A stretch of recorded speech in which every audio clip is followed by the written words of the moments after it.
I grew up poor. We're talking about I was on free lunch in school the majority of my youth type beat. Because of this lack of income, I missed out on certain video games. I grew up mainly a Nintendo kid, so a lot of my PlayStation 1 experiences came from going over a neighbor's house and trying out their family console because yes kids, in the 90s we used to talk to our neighbors and they usually only had one family computer, whether it was a video game or an actual computer. You were rich if you had both. I say that to say that I missed some of the earlier Final Fantasy games, but by the time the PS2 rolled around, I was old enough to start hustling, so I was doing things like cutting grass, shoveling snow, and I was raking leaves to buy games. Oddly enough, my first Final Fantasy game was the Final Fantasy VIII demo. A friend lended me some of their old PlayStation games, and I used the PS2's backwards compatibility to play that and The Legend of Dragoon. Yeah, that's right, you heard. The Legend of Dragoon, the same one that needs to be remade, or a sequel, something. But enough of my backwards gaming history though. I just wanted to provide context as why I've never played Final Fantasy as a kid. Because believe it or not, kids, socioeconomic classes are a thing. Now we know.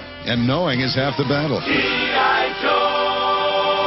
My first time playing Final Fantasy VII was the remake on PS4. The game is a classic, by the way. If you have not tried it, I cannot recommend it enough. Now, recently, I seen a review from IGN that hit my sub box, and it was a review of a game called Final Fantasy Crisis Core Reunion. And out of curiosity, I watched that video, and apparently, this game is a remaster of a beloved Final Fantasy game that came out on the PSP. Now, I did own a PSP during my teen years, but once again, I didn't grow up on Final Fantasy, so my PSP was mainly used to play games such as Daxter, SOCOM Fireteam Bravo 1 and 2, and Loco Roco. Yeah, bet you forgot about Loco Roco, huh? Now hit the like button, because I know I just unlocked one of your suppressed childhood memories. But back to Crisis Core Reunion. I love Final Fantasy VII Remake. My Twitch chat told me Crisis Core is a prequel to the events of Final Fantasy VII, and since I'm invested in its world and its characters, I figured why not pull the plug and get this remake? I mean, it may not be new to you, but it's new to me. And ladies and gentlemen, I am happy to reveal that Crisis Core Reunion is a great reimagining of what many consider to be a PSP classic. In this game, you play as Zack, a soldier for the Shinra Corporation, and during your adventures doing soldier stuff, you unmask a conspiracy going on that could cause major harm to the world, and then that's when Zack takes it upon himself to get to the bottom of things like Scooby-Doo. It was nice to revisit the world of Final Fantasy VII and see familiar places such as the slums from the lens of another person. It's also nice to see familiar faces from Final Fantasy VII when they were younger. It helps give better context to the greater role they'll eventually play. Just be warned, this game is very campy and silly with its dialogue. I personally didn't mind. I think they nailed cheese correctly, but I thought I'd bring it up for those of you who don't like that type of stuff. Crisis Core Reunion is a gorgeous remaster. For a game that originally came out in 2007 on the PSP, they did a great job of bringing its visuals up to snuff. I mean, it doesn't quite look as good as the Final Fantasy VII Remake, but if Final Fantasy VII Remake is Super Saiyan 2 Goku, I'd say Crisis Core Reunion is Super Saiyan 1 Goku.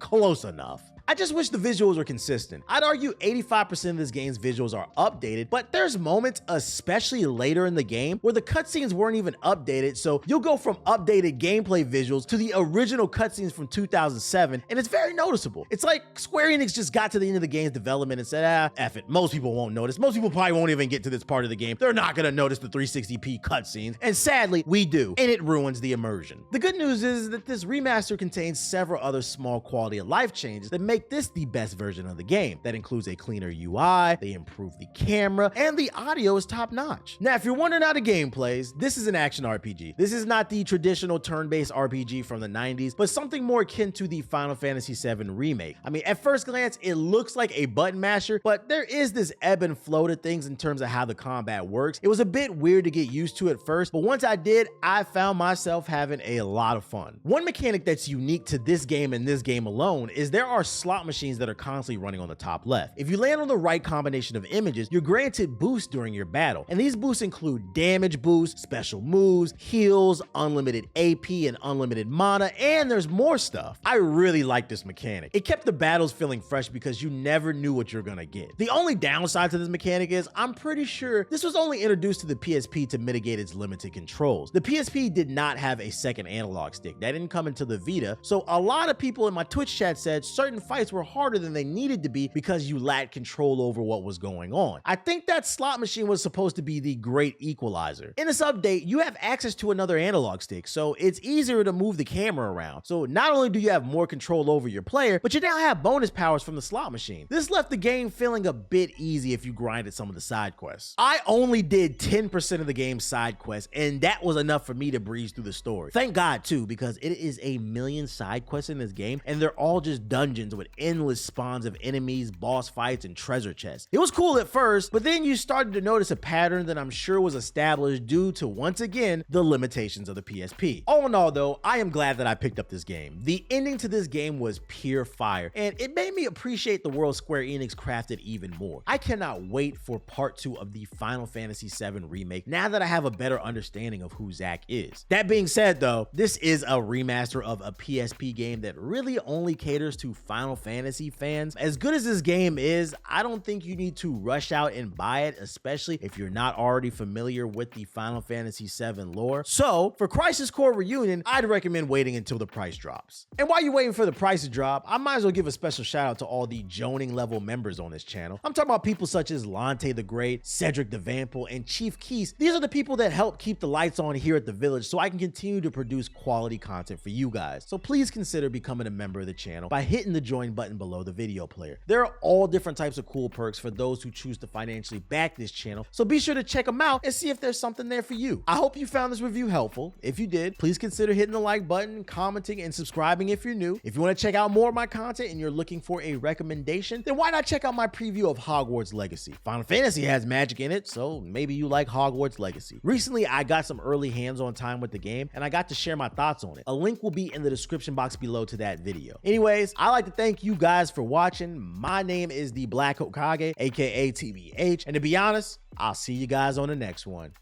Peace. This is a peace sign. Bye.